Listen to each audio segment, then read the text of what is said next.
Olá, eu sou André de Azevedo e você está a partir de agora com o programa Em Foco. Hoje conversando com o professor Tiago Soares. O professor Tiago é professor de filosofia da rede estadual e também da Faculdade Global de Umuarama. É formado em filosofia, especialista em metodologia do ensino de filosofia e sociologia e atualmente está nos finalmente do seu mestrado em filosofia moderna e contemporânea, de modo específico com ênfase em Jean-Paul Sartre, que é o filósofo que nós vamos trocar algumas ideias aqui, de modo específico, o tema existência e consciência. Tiago, muito obrigado pelo teu tempo, trocar algumas ideias aqui. Antes da gente entrar no tema especialmente sartriano, que é a tua dissertação, finalização de mestrado, uma perguntinha talvez. Esses dias me veio um livro à mão, e no livro, um livro sobre introdução à filosofia, da Marilena Chauí, que ela dizia bem assim, que a filosofia é o conhecimento com o qual e sem o tal, o mundo continua tal e qual. Ou seja, não serve para nada, né? Basicamente. Você como estudante de filosofia, professor de filosofia, atualmente terminando o mestrado em filosofia, há realmente alguma praticidade no conhecimento filosófico? Bom, até pela perspectiva de filosofia sartriana que eu sigo, pelas leituras que eu tenho há algum tempo já dentro da área, a filosofia ela não existe desvinculada do cotidiano. Então, assim, é muito senso comum mesmo, é muito banal afirmar, falta de conhecimento mesmo, e até um preconceito contra a própria filosofia, afirmar que ela não tem uma funcionalidade dentro da sociedade. Ela tem sim a sua praticidade, tem sim a sua necessidade, logicamente que não é uma necessidade capitalista, industrializada, utilitarista, conforme nós temos hoje, né? A ideia do eu quero para ontem. Né? A filosofia ela é uma ciência de longo prazo. Ela precisa ser, como diz, um exercício meio bovino, de ruminar. A gente não tem que... Então, a primeiro momento, a filosofia ela não vai aparecer com a sua utilidade na vida das pessoas, nem na minha, acho que nem na vida de ninguém.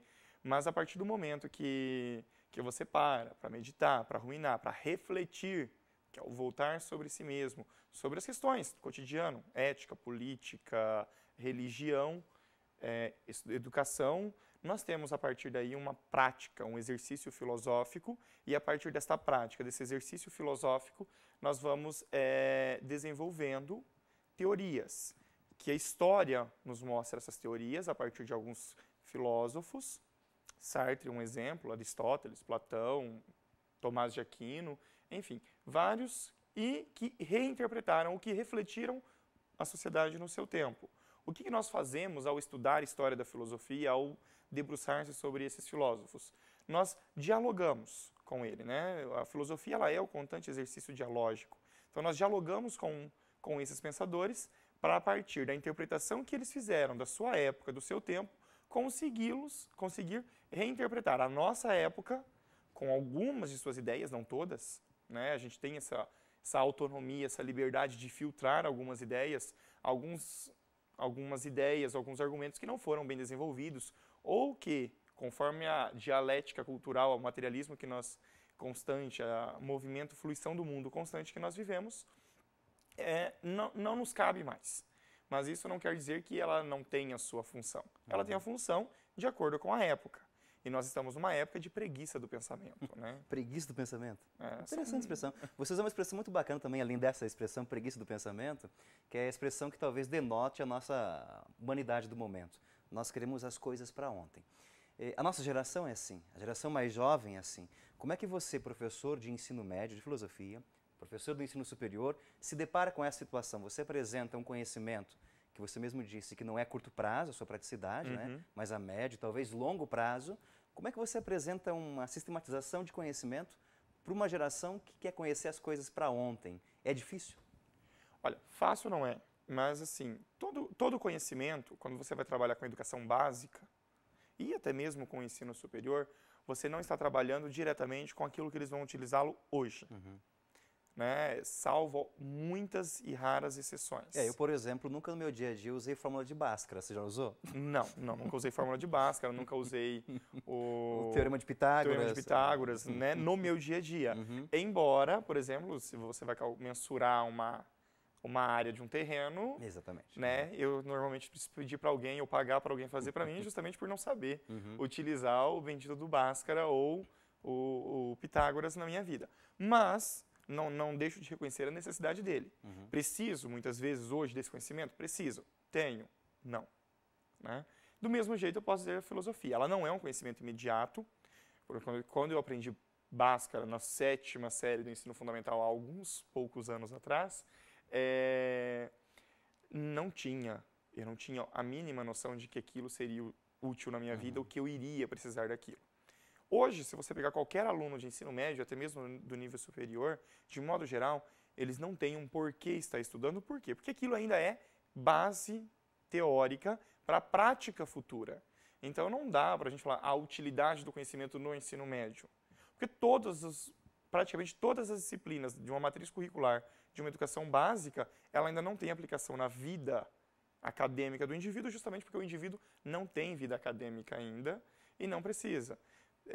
Lembro de um fato que ocorreu na minha educação básica, onde era uma miscelânea de disciplinas na educação básica, no ensino médio, em específico. Fiz o ensino médio num colégio no município de Paranavaí e alguém, não sei, alguém que estava ali com o poder de definir a matriz curricular na mão, julgou que matemática ia ser muito mais importante para a vida desse professor, desse indivíduo que na época não era professor ainda, do que língua inglesa. E, por cargas d'água do destino, colocou 6 horas aulas de matemática por semana, que é consideravelmente um número bom de aulas de matemática, mas, em contrapartida, retirou língua inglesa da matriz. Simplesmente não colocou. Hoje, academicamente, eu dependo muito mais da língua inglesa do que da matemática. E tenho uma imensa dificuldade de aprender e de interpretar língua inglesa, porque me falta justamente o conhecimento básico. E hoje eu não tenho tanto tempo disponível mais, como eu tinha antigamente, de resolver essas lacunas no meu processo formativo básico. Então, filosofia. O que nós ensinamos de filosofia? Sociologia? É o básico. Então, quando nós falamos em básico, nós não vamos ser não vou ensinar o existencialismo sartriano e a relação disso com a consciência, a diferença entre conhecer e consciência, existir e conhecer, para os meus alunos do segundo ano do ensino médio, ou para o primeiro, ou para o terceiro. É algo que ainda não estão preparados conceitualmente, inclusive, não se tem leituras para se fazer isso. E é uma experiência que a gente tem que estar vivenciando, né? Praticando e deglutinando, né? Deglutindo dia após dia. Né? A cada aula é uma refeição nova que a gente tem que digerir e absorvendo esses conceitos, esses conteúdos. Tudo isso que nós falamos, já com certeza vai abranger o tema de existência e de consciência da própria existência, que é o que você está se dedicando agora ao mestrado. A gente vai então para o nosso primeiro intervalo. Nós voltamos já conversando com o professor Tiago sobre existência e consciência a partir de Jean-Paul Sartre, que é o filósofo que ele estuda. Não sai daí, é rapidinho, a gente volta já. Estamos de volta com o programa Em Foco, hoje conversando com o professor Tiago, professor de filosofia. Tiago, no bloco anterior você nos brindou com algumas ideias interessantes, que a filosofia deve ser apresentada aos estudantes como um conhecimento que vai ter a sua praticidade a médio e longo prazo. Ou seja, nós vamos construindo o nosso conhecimento. Para Sartre, que é o filósofo que você estuda, a existência minha, tua, de quem está em casa nos acompanhando, ela é uma construção, é algo dado? Bom, a existência é uma construção, isso é fato. Ninguém nasce pronto, acabado. E as pessoas se constroem do dia que nascem até o dia que morrem. E essa construção é individual, depende de cada um? Ela é uma construção individual, eu construo a minha existência, só que ela não é algo desligado dos outros. É necessário uma coletividade. As minhas escolhas, as tuas escolhas, as escolhas de todas daquelas pessoas do mundo, elas estão interrelacionadas, elas dependem. Então, eu não faço as minhas escolhas desvinculado daqueles com os quais eu convivo. E as minhas escolhas acarretam necessariamente consequências diretas na vida deles. E na minha, inclusive. Né? Não tem, assim... E aquilo que eles fazem ou aumenta, né, alarga ainda mais o meu leque de opções, e a minha escolha também, acontece a mesma coisa, ou ela larga, ou ela me cerceia. Então, e eu só posso dizer que sou livre para escolher, para me fazer a existência, construir a minha existência, construir a minha vida, a partir do momento que existem obstáculos que me impeçam desse crescimento, que me impeçam de construir, de escolher aquilo que eu vou construir a respeito da minha própria existência, a respeito da minha própria vida. Então, se não houver esse obstáculo, que eu consiga superá-lo, ou que eu tenha a opção de superá-lo ou não, é impossível que eu consiga perceber essa minha construção. Esse obstáculo são os problemas do cotidiano, as situações? O Sartre vai chamar de adversidades. Adversidades. São adversidades. Essa adversidade pode ser desde um conflito ético, um problema político. Estava muito presente para o Sartre os conflitos políticos que ele vivia, principalmente dentro da Segunda Guerra Mundial. Ele parte dessas análises cotidianas, do dia a dia. A filosofia é existir. Fazer filosofia é assumir, na sua maior inteireza, na sua maior pureza, a própria existência. Então não se faz filosofia de um mundo quimérico, de um mundo ideal. Platão, Russell talvez fizesse filosofia dessa forma. O Sartre não. O Sartre ele até se funda posteriormente e justifica a existência a partir de uma ontologia, né, muito próximo das ideias platônicas ou um mundo metafísico. Mas essa realidade ela é concreta. E essa concretude precisa ser pensada, precisa ser problematizada. Inclusive as coisas mais banais do nosso dia a dia. A filosofia lida com banalidades? Não existem banalidades. Não existem? Não existem banalidades. Tudo depende do modo como nós encaramos. Às vezes, coisas simples, por exemplo, a apresentação desse programa. Pode ser algo simples, mas nós temos aqui uma relação entre um sujeito ou dois sujeitos, ou uma relação de intersubjetividade com mais aqueles que nos assistem ainda, ou que irão assistir, né, em gravações futuras, enfim. Nós sempre estaremos estabelecendo relações, e essas relações não são banais. Muito simples, a relação minha com esse objeto, o cenário aqui, ela não é uma relação banal. Porque aqui está um processo de construção de uma imagem mental que eu tenho. Como é esse processo mental? A imaginação que eu tenho, a ideia que foi criada na minha cabeça desse objeto, como ela veio parar aqui, enfim. E tudo isso se torna fenômenos, as realidades fenomênicas da nossa vida. E é dessa realidade fenomênica mais simples, eu diria, não banal, mas muito mais simples, muito mais concreta, que o Sartre parte dessa análise para justificar, essencialmente, quais são as estruturas disso aqui. Qual é o que fundamenta com que o mundo apareça e apareça do modo como é. Então, parte-se do mundo para chegar numa ideia fundante, que seria partir do ôntico, que é a realidade concreta, para chegar numa realidade essencial, realidade ontológica, né? E é dentro dessa perspectiva que o Sartre vai estar trabalhando. Sempre tentando inserir a essência dentro da aparência. E a aparência entendamos como mundo. O mundo que eu e todas as coisas fazemos parte. Quando foi definida a temática da nossa conversa, do nosso bate-papo, que era a questão de existência e consciência, automaticamente veio para mim senso comum, né? Existência é existir, é estar vivo, é o meu corpo, né? Sim. E consciência é pensar sobre a existência. Para Sartre é isso também ou não? Não. Não é isso. Para Sartre não é. O pensar sobre a existência já é um modo de conhecer. Já efetuei uma reflexão. Para o Sartre existe, naturalmente, uma ideia de pré-consciência, que dentro da nomenclatura sartriana ele vai chamar de cogito pré-reflexivo. Tá? Esse cogito pré-reflexivo pressupõe que, antes de conhecer que eu mesmo existo, eu já existia. Então, o conhecimento ele é uma consequência do existir. Não posso conhecer nada sem antes existir. Então, eu tenho consciência de que tenho conhecimento. Então, todo conhecimento é uma consciência, mas nem toda consciência é um modo de conhecimento. Nesse sentido, Sartre vai totalmente contra a tese máxima do Descartes, que era penso, logo existo. Sim, a ideia do Sartre é justamente, não seria desconstruir ou desmoralizar, não é dessa forma, mas é reinterpretar o cogito cartesiano do penso, logo existo, né? Por quê? Porque faltou para o Descartes justamente a aplicação.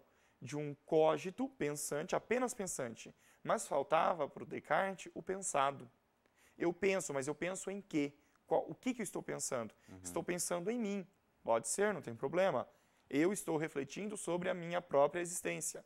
A reflexão pressupôs que houvesse uma relação dicotômica, dual entre o sujeito, que está pensando, e o objeto, que é pensado. Ainda que fossem exatamente o sujeito e o objeto a mesma coisa, cogito. Certo? Mas não é possível desvincular essa ideia.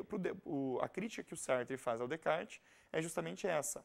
O Descartes ele se centralizou no penso e esqueceu do pensado. Então, é essa a ideia do Sartre a respeito do Descartes. Justamente porque todo pensamento existe um correlato. Não é possível eu pensar em abstrações e imaginação. A própria imaginação já é um correlato, é um objeto do meu pensamento. E ambos se constituem de modo interligado, é um amálgama. Não existe desvinculação. O pensamento depende do objeto que é pensado. Então nós temos uma relação estruturante entre que supera o conhecimento, que é a relação sujeito pensante, objeto pensado, dentro do conhecimento. Para o Sartre, ele vai superar um pouquinho isso. O Descartes restringe isso somente ao pensamento, ao sujeito, enquanto que o Sartre vai tentar fazer a vinculação desse sujeito com o mundo. Eu, sujeito, ou a consciência, que não necessariamente é só a minha, eu faço parte também dessa consciência, só tenho consciência daquilo que é coisa do mundo, daquilo que é objeto. Daí vem uma ideia já retomada da fenomenologia russeliana, que é a ideia da intencionalidade da consciência. Nós só conhecemos, eu só penso aquilo que posso pensar, que é o pensado. E o pensado não está em mim, está fora de mim. Que dá a ideia de intencionalidade da consciência. Que densidade, hein, Tiago? Puxa vida, olha só. Talvez por isso a filosofia não seja tão agradável, né, aos estudos, porque exige uma reflexão profunda, que toca questões fundamentais da existência. Ela não é agradável, mas também é muito prazerosa você entender, você fazer todo um caminho, um percurso, a construção de um pensamento. Como que um cara, né, lá, militante na Segunda Guerra Mundial, né, contra o nazismo, né, dentro de toda aquela... Tem uma densidade teórica, tem uma produção inigualável dentro do literatura, filosofia, jornalismo, enfim. O cara tinha e o cara parava para pensar isso, né? Desculpa o perdão da linguagem coloquial, mas é um pensador desse nível, para pensar em relações concretas, mas não para no concreto, não para no dia a dia. Ele precisa, de um certo modo, encontrar os porquês. Né? Tem um Thomas Gillis, que é um comentador da fenomenologia, fala que o exercício fenomenológico, que é o estudo dos fenômenos, da aparição do mundo, ele é o motivo principal de existência do filósofo, que é justamente entender aquilo que nós chamamos anteriormente de banal. Parecia muito banal o nosso aparecimento, eu e esse cenário, eu qualquer outro objeto aqui. Parecia algo muito banal, muito simples, mas existe dentro de um pensamento como nós vamos justificar essa estrutura. Então, assim, aos olhos imediatos de qualquer um, a filosofia vai de fato parecer a ciência sem a qual o mundo continua tal e qual, né? É justamente a falta de preparo, a falta de viajar mesmo. Eu acho que a filosofia ela é uma viagem, mas é uma viagem dentro da própria realidade. Ou então, parafraseando o Heidegger, que dizia que a filosofia é o único conhecimento que toca o inefável. Sim. Não chega a ser no nível da fé, não chega a ser, né, mas trabalha com mistérios. Nós vamos com essa informação então para o nosso segundo intervalo. A gente volta depois conversando um pouquinho mais sobre Sartre. É rapidinho, nós voltamos já com o programa em Foco. Voltamos com o programa em Foco, no terceiro bloco, conversando com o professor Tiago. Professor, nós conversamos assuntos densos, profundos de Sartre com relação à existência e consciência. Existe, me parece, uma frase de Sartre que é muito famosa, né? A existência precede a essência. De Sartre essa frase mesmo? Isso. Explica pra gente o que significa essa frase. Bom, é aquela diferença que nós estávamos discutindo há pouco, que é a diferença entre conhecer e existir. Quando nós falamos em essência, nós estamos tentando responder a pergunta o que é? O que é isso? E a resposta a essa pergunta, eu estou designando a essência do objeto perguntado. Então, o que é o Tiago? O que é o André? A essência é a definição pronta. A definição pronta, certo?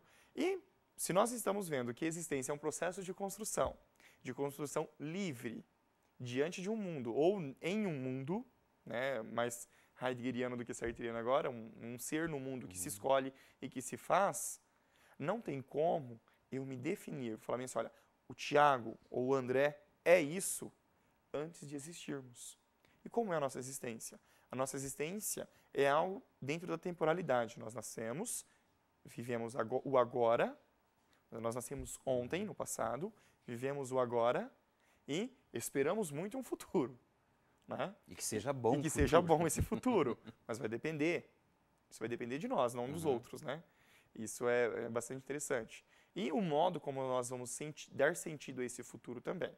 Então, a gente pode enfrentar situações de extrema adversidade, mas a significação desse futuro de extrema adversidade, quem dá é a gente. Né? Nós temos liberdade em significar e ressignificar o passado, compreendermos o presente e o futuro.